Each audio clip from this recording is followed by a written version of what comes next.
There we are. We're live. We're a couple minutes early, so I'll wait and see. I'll see what happens here. Typically, we go live at 5 p.m., but it's 3:30 p.m. But yet again, something has come up this Sunday, and that is not. That's weird, man. It's a weird feeling because I feel like it's usually like we're so consistent for years. What's up, Miss Broke? Mike D. That's me. Come on and get some. M-I-K-E to the D. You come and see me and you pay your fee. Tracy Pinter. She's here anyway. We were just saying how weird it is that we're like not being very consistent for the last 4 weeks. But like it's been weeks and weeks and weeks of consistency before then. So that's odd. So I'm going to give people, I'm going to see, I'm not sure what to expect at an earlier hour. So we'll see what shows up, and then if that works, awesome. If it doesn't work, then we'll just keep going anyway. So we get to answer more questions. Yeah. Oh yeah. We'll get to like I can thoroughly answer questions. Getting ready for school tomorrow now. Hannah May, I see you, girl. That's all the way from. Was she in Australia? I think she's in Australia. Australia. I'm gonna practice that. Okay, so cool. That's enough, people. We'll jump in because what I want to do is make the most of this, and then I'll explain myself in a moment again. So Jake, the podcast guy, kick it. My name's CJ Reynolds. This is the. Let me give the. I don't really have an abbreviated version. I know the people that watch this every week, and I'm just going to keep saying the same thing in the beginning because guess what? At some point, somebody new is watching this, and they didn't watch this before. They don't know what the heck is going on in the beginning of this thing.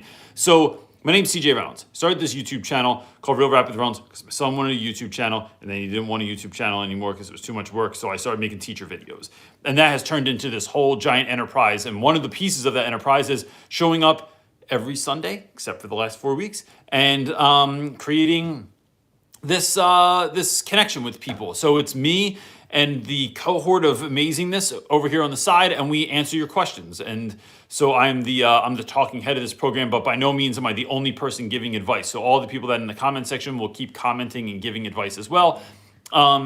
And so other than that, there's a website, Real Rap With Reynolds. You can sign up for mentoring and find resources on there and stuff like that too. There's the whole YouTube channel, Real Rap With Reynolds, with almost 400 videos of teacher stuff and one video where I made a plywood boat out of one piece of plywood. But then there's a book coming out also, Teach Your Class Off, The Real Rap Guide to Teaching is coming out, I can say it, I think this month.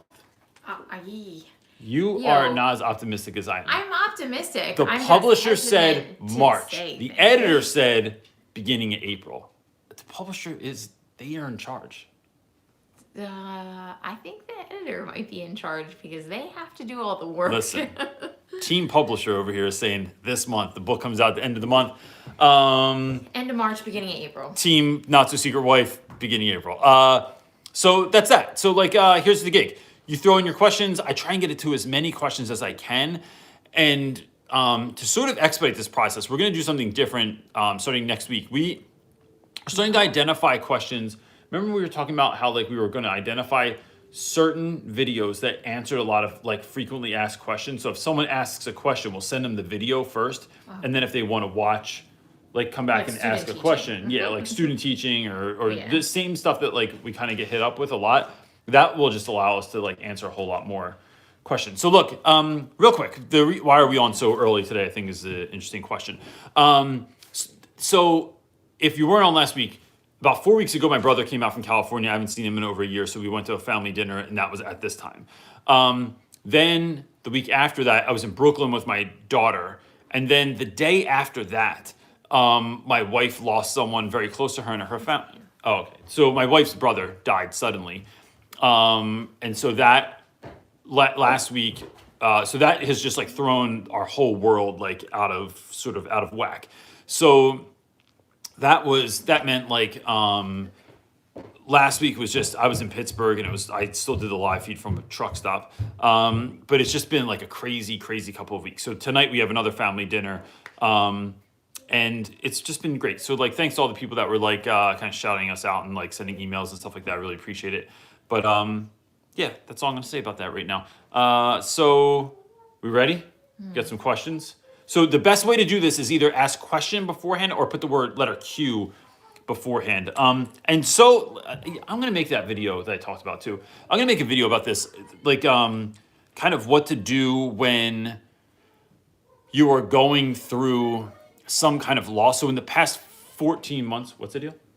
In the last 14 months, like my grandmom died, my wife's dad died, and then her brother died. And so what do you do when there's like an incredible amount of like almost unsurmountable amount of sort of loss or pain or madness in your life? It doesn't have to be people dying. It just be like craziness in your life.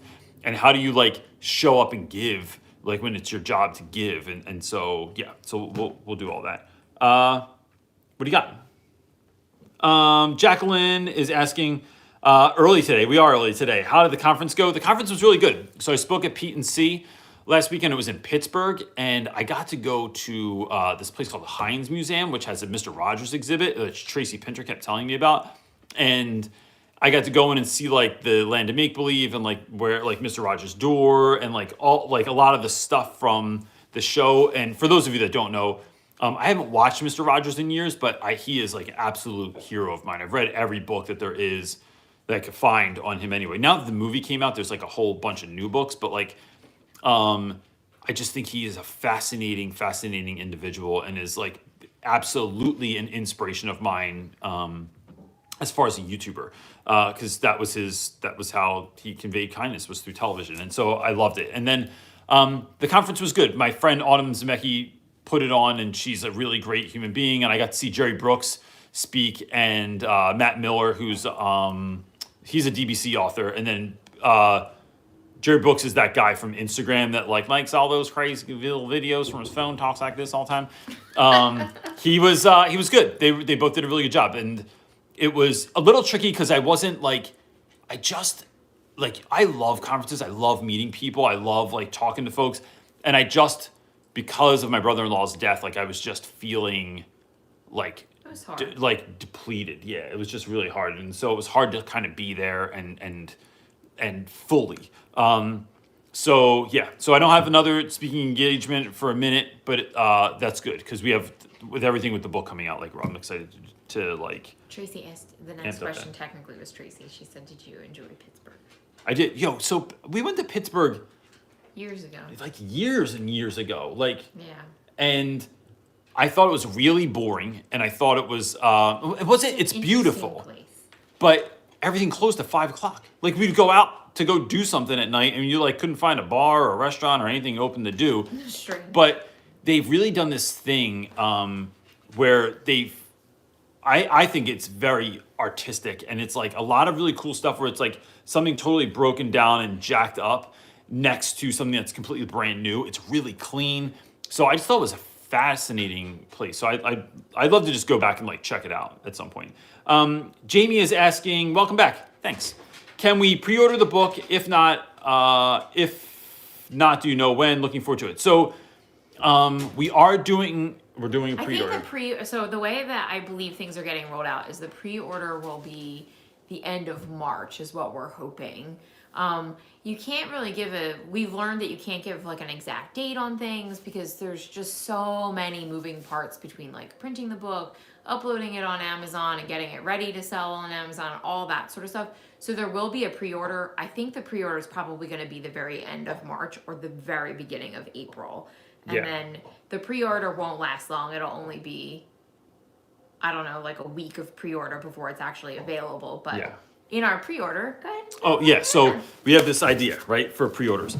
Don't tell them what's in the pre-order. So we're going to do like a competition with, so like people that pre-order will be your name is put into like a thing. And like, if we pick your name out, then you win like a bunch of stuff.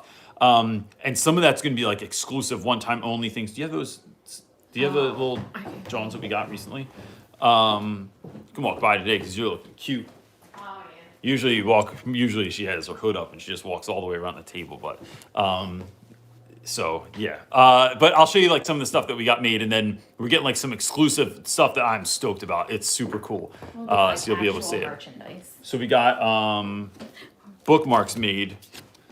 Let's say Sprinkle the Magic on there.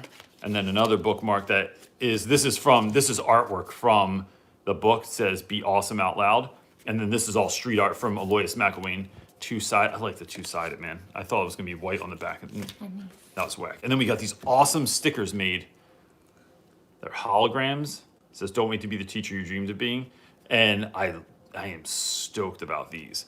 So and these are such good stickers. And so the other stuff that will be available to win will be in the draw. I guess it's just like different prize. There'll be 3 different prizes that you can win. That are 3 different prize packs with all kinds good. of stuff in it. There will be like actual teacher class off merchandise, like a hoodie, and it's 100% worth. fun. It's so It's worth gonna be it. It's fun. going to be so awesome. that'll all be coming out soon. Yeah, and we'll make that announcement so that it's like a big like a not a surprise, but like a reveal when we say what's in it. Jacqueline is asking, how do you decide if behavior needs? Just think. So we have a very busy March ahead of us. We do have a very busy March. How do you decide if behavior needs the consequence of a detention or simply talking to a student? So I'd say, one, is it repeated?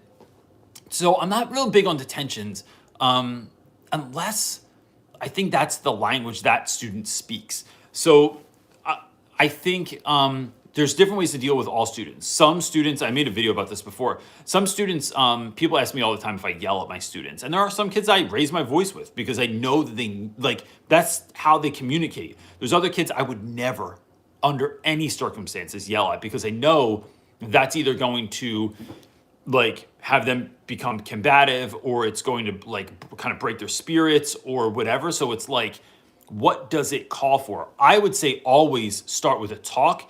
And if the talk isn't working, then that's, I think, when a detention might reset it. But as much as possible, I do detentions myself. And then sometimes when the kid's sitting in there and it de-escalates and they're chilling, then you can just have a conversation about something. And so that's why that's useful.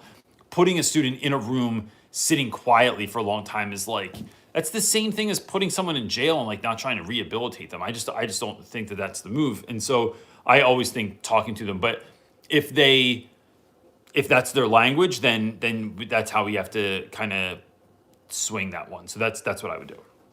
Chris Grady is asking if he can call in. Yeah. From Instagram. On the gram? Sure. Yeah. So that leaves me with just one Yeah, that's fine. thing. Are you on the gram now? That's for this? Yeah. Got it. There you go. Cool. Fabian Cat. I'm going to pretend that's your real name. I hope it is. That's awesome. How do you talk about coronavirus to your students? Look, the same way I talk about everything. So last week we had, I thought about making a video out of this too. We had to talk about Black History Month because my students are 99% African American. Freshman class, I think, is 100%-ish African American. So we went in on, and it was Black History. It was the day we were celebrating Black History Month. Everyone wore black that day. I was at a conference though, and I did not get the memo, and I went and dressed in regular clothes, and it was dress down day and all black, and I show up with khakis and a blue shirt on, and the kids were like, Well, do you not support? Yeah, but no, I walk in, they go, Reynolds, don't you support the blackout? And I was like, I don't check my email when I'm at a conference, bro. So I looked like a jackass. But anyway, I said, hey, look, what do you all think about Black History Month? What does that mean to you? And then I also asked students, what does it mean for you to be a young African-American man in the US in 2020?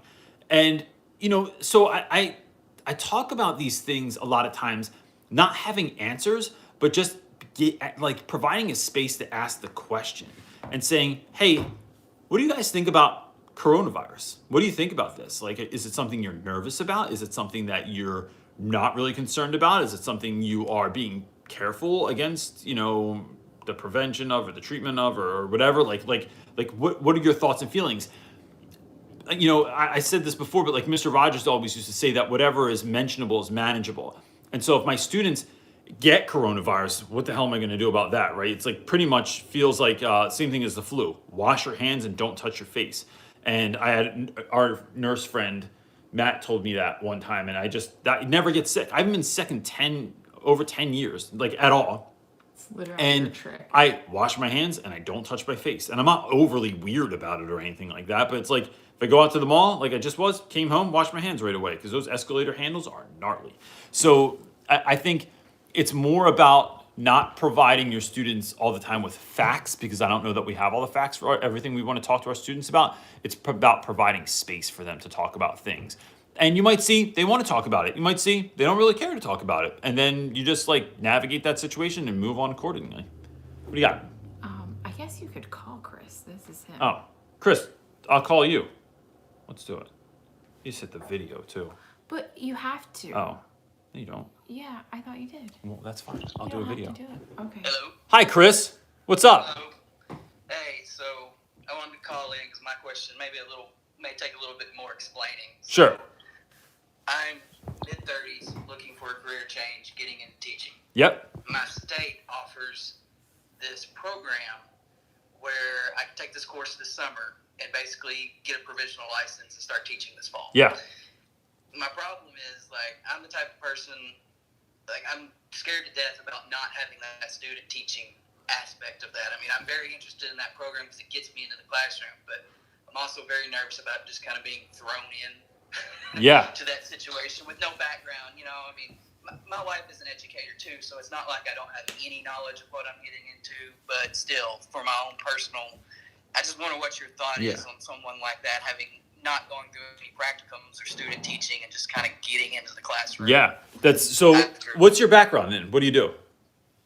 Journalism. I got journalism and public relations is what I've done for the last 10 years. Okay. So I think the biggest issue you're going to face is really like wrangling students and then trying to make learning sort of meaningful. And you know, it's tricky because school will teach you some of that, but school teaches you a whole bunch of stuff that you don't need to know about, and it's a lot of theory about things that don't really matter. It's only stuff you're going to learn by doing. So I'm kind of interested in like, what's that program going to look like in the summer? Like, are you in front of students? Are you just learning? And in Jersey, we have something like that too. They call it alternate route, and you go to. It's called like Apple, or that's the Apple program, alternative pathway to teaching. Yeah, some cute and like analogy. Like got it. So it's I think it will be interesting to see like what that does in the summer. And the one in Jersey, you still go to trainings like either on the night or on weekends or something like that. So you're constantly learning. Ours is like, so you go for a month. The month of June, you're in class every day for the month of June. It's just like a crash course. I've looked at it. It's a crash course into everything. And then once a month, you do, like once a month on Saturdays, you either go online and do a class or you go back to wherever you did your training at and you meet. And you get paired up with like obviously a mentor teacher and stuff like that to check on. And it's actually a 2-year program. Yeah. So I would go back next summer and do like the second part of it. But once you finish the program, you get your full teaching license. You're just on a provisional license for 2 years. But like I said, once you enroll in the program, they can start advocating to get you into the classroom, you know, in a district somewhere. And so that was my main concern, was like having no ability to go in there and try to learn from another teacher, you know, and just kind of sit and observe a little bit. So why teaching then?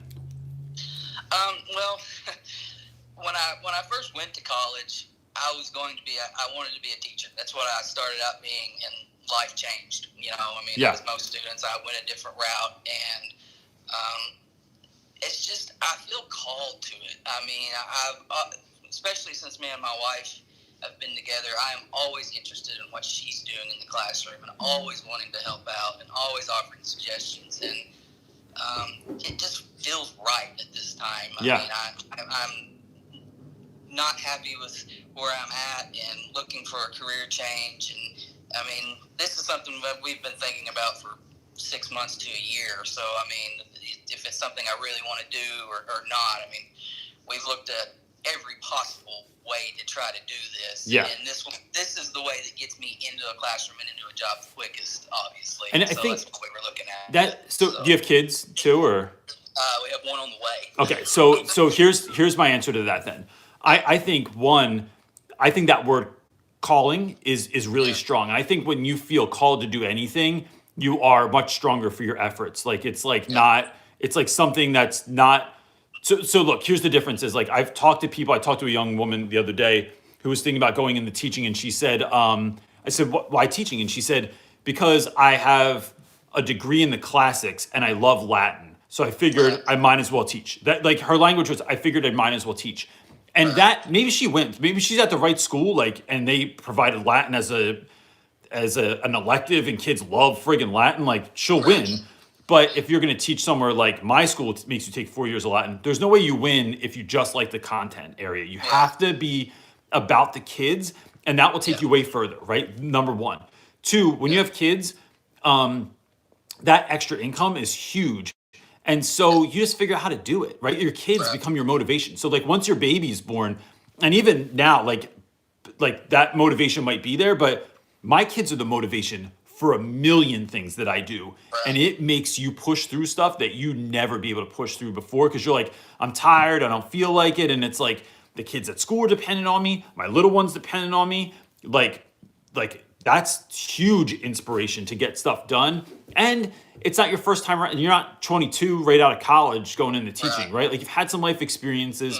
And I think the difference there is when you're young, the metaphor that I use a lot, which is a violent one, is like you're not used to being punched in the face, right? Like you've never like tasted your own blood. And when you've been out in the working world, you know what it's like to have your ass handed to you. And so when when you're used to that, you can go and do like real, like you can jump into a job like this, and it's like not so crazy. It's like, man, I've done crazy already. And so it's a different brand of crazy that you'll have to get used to. But I think the alternative route is the move. And look, even if it goes way left of normal and you hate it, then just go to school then. Like, what are they going to do? Like, you know, you're not going to get in trouble, right? So it's like, just stop doing the program and like, be like, no, I need more training than this. But I think there's enough content online. I think there's enough places online, like our Facebook group and like this, to show up every week and like just be able, like when you're in class and you don't want to ask certain questions, just come on here and ask questions that like no one's gonna friggin' know. They're not gonna be like, that's the guy from my program. I mean, I found you a couple months ago, and I've gone back and watched videos and everyone else you're linked to. I mean, it's helped me a bunch. It's just, there's a lot out there. And when you start teaching, it'll mean so much more because you have something to relate it to. It like, it's like everything you're reading about being a parent now isn't, is theory. Once you have a little one, your own actual kid, you're like, oh, you like just got into the club that you never, like, you're like, damn, this shit got real. Like, it's really no sleep. Like, so, Sound good? Yeah, sounds good. Cool, man. Thanks for calling. I like when people do this. It's fun. All right, brother. Yeah. Peace. Yeah. Cool. What's next? Limited edition. Yes, that sounds like an all-boy band from like, sounds like New Edition, but like with only the guys they have left. So now they're limited. Never mind. That was so dumb. Education major here. Awesome. I love how interesting your lessons are when you teach argumentative writing, rhetorical analysis to students. What's your way of making it interesting? So I think my favorite way I've ever done that is I set it up like it's QVC. So you are given a product and you have to coerce the class into purchasing your product. And so there's a really great interview with, and even if you don't want your students to listen to this, it's really just interesting to listen to. Mike Rowe from Dirty Jobs was on the Tim Ferriss podcast one time. And Mike Rowe was saying he used to do QVC for years. Did you ever hear about this? So he would go, he said, you go on there and they give you a pencil. Right? And they say, this is clearly a pen, but we'll just go with it. They give you a pencil and they say, sell this pencil. And you talk about the shape of it and how light it is and how pointy it is and how good the eraser is and what kind of material the eraser is made out of. And what kind of like graphite is in it and the shade of yellow that it's in and what that inspires. When you were a kid, there was a thing that was that color yellow and just brings you this feeling of safety and wonder. And like his talking about that was so incredible.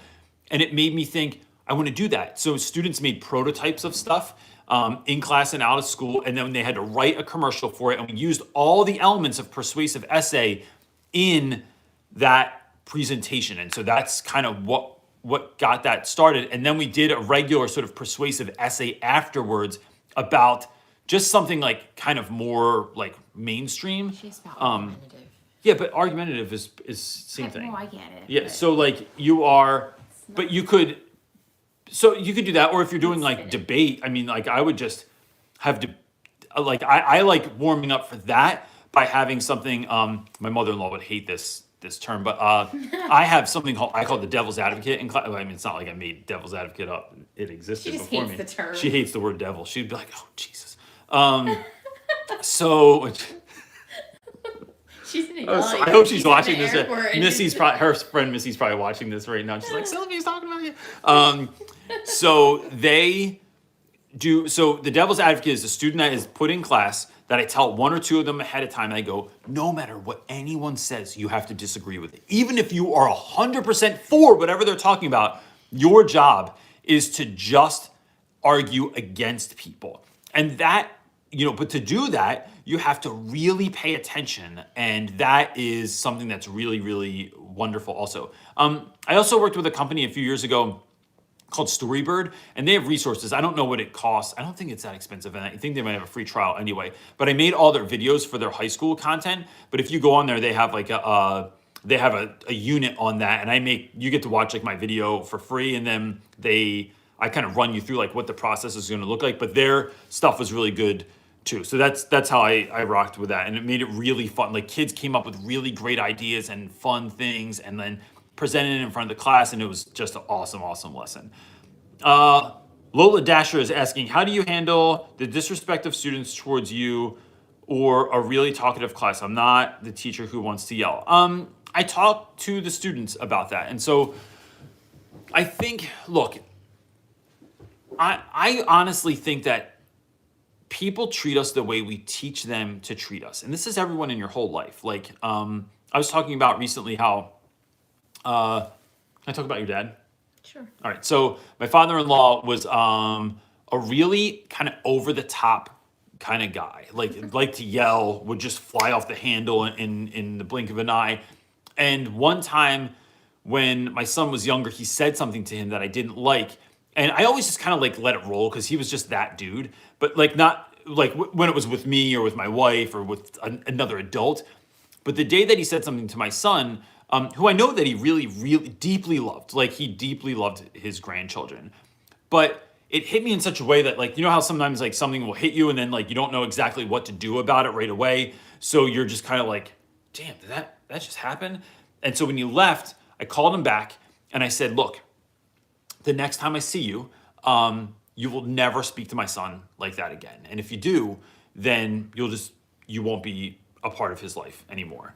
And it hit him in such a way because nobody ever talked to my father-in-law like that. Like no one ever dared like to push back against him because you just weren't, he was too unpredictable. You weren't sure what he was going to do. And that literally changed our relationship in such a positive way that I got weekly calls from your dad. He like became like we used to joke that like my best friends call me because he would just call me and be like, yeah, planted some new flowers in the yard and I really like the way that they look, and like would just call me to see like just seeing how you're doing. Are you going to watch the Eagles game today? And like it just shifted everything. I think students are the same way. I think when you talk to students about, hey, look, here's what I'm seeing. This is not what you're doing. This is not, you don't start a conversation saying this is what you're doing and I don't like it. You say, this is what I'm seeing in class. The story I'm telling myself is that you're talking a lot. You're being disrespectful because you're talking when I'm talking. You're talking when other students are talking. Blah blah blah.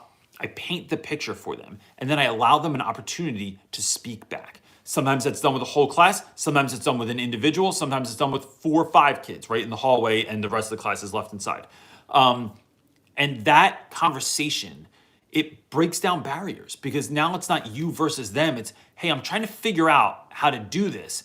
Did I do something to you? Did you not like do you not like what we're doing in class? Like, is it boring? Like, or like whatever they're feeling, right? It's fine. You don't take it personal though. And I know that that's very, very hard to say, but here's why.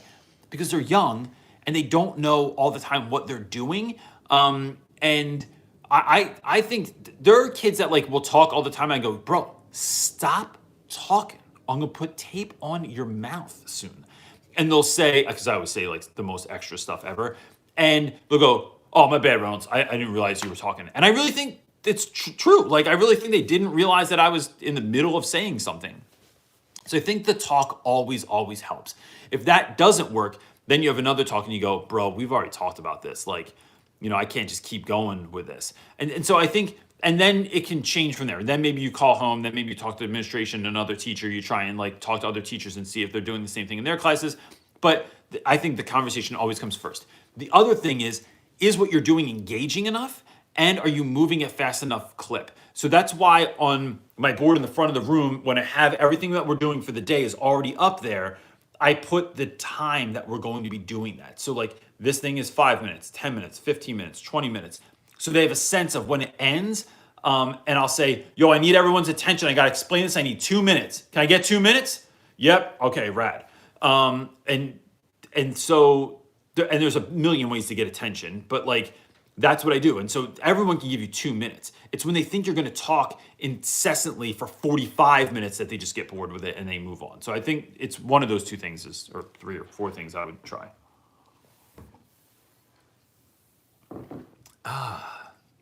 Refreshing. Maria is asking, I'm currently doing my student teaching practice, and last week I had my first observation. Students were sleeping on the desk. I was shocked. Is it late now to get them back on track? No, Maria, you could get kids back on track in May. Like this idea that, this like Harry Wong idea that like thing, like you only have that first day of school and then you're screwed afterwards. It's such nonsense, man. Like you could look at your whole life could be like terrible until you're 60 and you can still get it back on track. Here's how you do it. You talk to the kids about what's going on. Don't take it personal, and then break it down like, yo, bro, I'm getting observed. Like my kid's got to eat and you're in the back sleeping, like making me look bad. So like, what do we got to do to make this kind of work? And I think sometimes here's what happens. Sometimes you talk to students like that and you find out that there's something actually going on in their lives that's really troubling or difficult to deal with. And that's why they were sleeping. Maybe they were like they couldn't go to bed. Maybe they had maybe they were moving. Maybe they're in foster care. Maybe something's going on in their lives. And it's not just it's not about you being boring. It's about them being tired. And so they just fall asleep. So I think everything always comes down to having conversations with students. And then when you find out that they're just sleeping because of whatever, like have them stand up, give them a stand-up desk in the back, have them come up and write stuff on the board. Like if I'm in an observation and someone's falling asleep, it's not about you having masterful control over your whole class and that's what they're looking for. How are you solving problems when they arise? Because the problems are always there for everyone. So instead, like my follow-up observation I would say like, hey, look, I noticed that kid was sleeping in the back. So I had him like come up and he was the one writing on the board. He was the one passing out papers. He was the one doing something to shake him out of that. And I think that those problem solving skills will get you a lot further in your observation than just like being concerned about having everything perfect while you're doing it. Because those things are in real life are going to happen. And I just don't put too much weight into observations. I take them for what they are and I listen to people's ideas, especially if they're actually paying attention and they're not really just on Instagram while they're just pretending to fill in check off little things on a form. But if they're actually engaged in what I'm doing and caring, then I'll even say, hey, look, I had a kid falling asleep in the back and I tried this and this to try and wake them up. I've had conversations with them, and tell them what you've done, but like, what would you do? And then now you're on offense instead of defense. You're asking questions instead of just answering questions. And I think that that's a good move too. What you got there, dude? Tracy and Unicorn said they like this time. Oh, really? Mm-hmm. Ooh. I said maybe we should take a poll and see what time. Should we? Would like. Let me ask. You don't have to do it now. I mean, you can do it on Instagram too, or here, whatever you want. You're so immediate. I know you don't wait. I don't like waiting for things. I know. So let me ask a question real quick from people that are watching. This today was at 3:30. Yeah. What's better, 3 o'clock? No, I mean we could even do 2 o'clock. Do you think like a different time? Do you think a different time would be better on Sundays rather than 5? Because now I'm thinking like that's dinner time and stuff like that. Yeah, like I kind of hate something just 5. Yeah, 5 is like a weird time. Yeah. So would you Anytime rather have after 1 Sunday o'clock, night teacher talk should be Sunday afternoon teacher talk, and we do it like 3 instead of 5, so Eastern time. So like I'm just interested in Thoughts. what everyone thinks. So if you could just, even if you don't ever comment ever, if you could just put it in there, I would really just appreciate it, because it will affect it.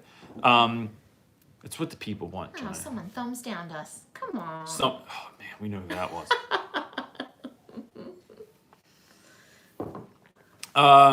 Kira Pepper is asking, any tips for PST who will be teaching science? I think so I have a student teaching, at least 2 student teaching videos on my YouTube channel. I would watch those, and I would say, gosh, let me think. I want to think of something new for a second. Talk about something, wife. What? No, my mental status is Your not mental- chatty. It's sadness. Your sadness. All right, got it. I'm sadness from what's the movie? Inside Out. Yes. I'm blue. Sorry. I would say immediately get to know your students, and then I want to know what they like, and then how can you tie science to what your students are actually interested in, no matter what. No matter if that's hip hop music or monster trucks or hunting or anything, like tie that into your lessons as best you can, but that's going to cause you to actually get to know your students and talk to them. And so find out what they're interested in, and then figure out a way that you can create a hook for your class through what your students are interested in. And remember this, right? This is really big and important. Teachers often don't do this because they think the kids are going to think that they're trying to be cool. And we haven't been cool in forever. I haven't been cool since 95 is what I tell my students all the time. And so like that's important too. It's just remember that you're not trying to be cool, you're trying to be relevant. And that being relevant takes getting to know your students. Yeah, so that's what I would do. What you got? They just shoot it all up. No. That's one. Fine. All right. Above the grave is asking. Above the grave. Way to go with the name and the proper profile picture for the name. When you were doing. That's a good one for how I feel. What's that? That's a good one how I feel. When you are doing your student teaching, did you feel like you shouldn't be a teacher at all? Yeah. So one night, I got free tickets to a concert, and I went out and I didn't prepare for my lesson as well as I should, and like I didn't read ahead in the book, and I got to school the next day, and I thought I could just read off the answer sheet that I was provided, and then kids figured out that I didn't know what I was really talking about, so they started asking questions that I wouldn't know the answer to based on the book, and I just felt like the biggest failure ever. That, and when we had parent-teacher conferences, I was a part of those conferences, and just talking to parents, I just felt like such a shyster. But I'll be honest with you, I still feel like it sometimes. I still feel like at some point someone's going to figure out that I really don't know what the hell I'm doing. Like I have those days, and then I have other days where I'm like, dude, I am so good at this. It's ridiculous. And then other days I'm like, I have been kidding myself, and I should just go like work at like a convenience store and stock shelves. Funny enough, you still feel like that 15 years in. Yeah. I don't think that ever goes away. No, yeah, that's what I'm saying. Like, I didn't listen to your beginning whole of the thing, school I'm year, sorry. you still get like nervous that like, someone's going to figure you out, or you're not really that good, or whatever. And it's like, that's with all these YouTube videos, that's with the book coming out, that's with all this stuff. Years and years and years of students emailing me back and texting me back and hooking me up. Yeah, that's just imposter syndrome. Yep. Who's that? Kung Fu. So George Carlin had that really bad, and That's so crazy. crazy. And Bill Burr met George Carlin one time at a show, and went backstage, and he was like, "Hey, have you been out there already?" And he was like, "Yeah." He's like, "Are there people here?" And he's like, "Dude, you're friggin' George Carlin." Like, like. Hell Isn't that yeah, funny there's how people out. like, It's no like, matter how big you get, and that's still such a Henry weird Rollins thing. said the same thing about meeting Ozzy Osbourne when Black Sabbath got back together. They got to open for them, and they were like, Ozzy Osbourne goes like, "How's the crowd? Like, is it do we sell a lot of tickets?" And he was like, "Dude, it's packed, and they can't wait for you." Like they were like like surviving us so that they could get to you, and I just thought that was awesome. It's like a good thing to hear. Okay. Cool. All right, last one because I have a family dinner that I can go to. I have to go to, and so like based on the time, I'll let everyone know ahead of time next week what time this is going to be, and then that'll be that. So John Lopez, my buddy, is asking, what do you hope March will be like for you? Thinking of your wife and you in such difficult times. Thanks, John. I really appreciate it. You know, John, I'll say this. It has to be good. Like there's just not a. I don't think we're giving it an option to be anything other than good. The last 14 months have been really, really heartbreaking in our family, but then it's also been mixed with some of really like the greatest stuff, like meeting the right people. Starting like after 20 years at the same church, like going to a new church and feeling like really, really at home there. Beginning new processes and business things that are really have been great. Having like a book be published, yeah, it's been the best and worst year of our lives. It's the It very really has. mixed emotions. So even though I want to say specifically for March, John, I think March will bring. We're taking one day at a time, like, and we're. Do we want to put out more YouTube videos and content and ideas and things? Absolutely. We have 1,000 ideas and things that we want to do, but we also have to be sensitive to like where we are mentally, like. Do we need more rest? Can we just come on and put out a live video and that's like enough? So it's like, it varies. I don't think there's a real answer. I think it's just listening to. Yeah. And I think, look, I think that brings up a good point, right? Here's what my final point is. I think March is all about self-care for all teachers. It is that time of the year when summer break's a little bit too far off and, spring break's not even that close because Easter falls late this year. So it's like this far cry from the end of the year and it's dark still early. It's cold where we live anyway. And it's like that vibe. I think you have to plan out awesomeness in order to get awesomeness. So like what you're putting into is what you're getting out. And so we have been actually like trying to build in time to get up even earlier so we can have time together.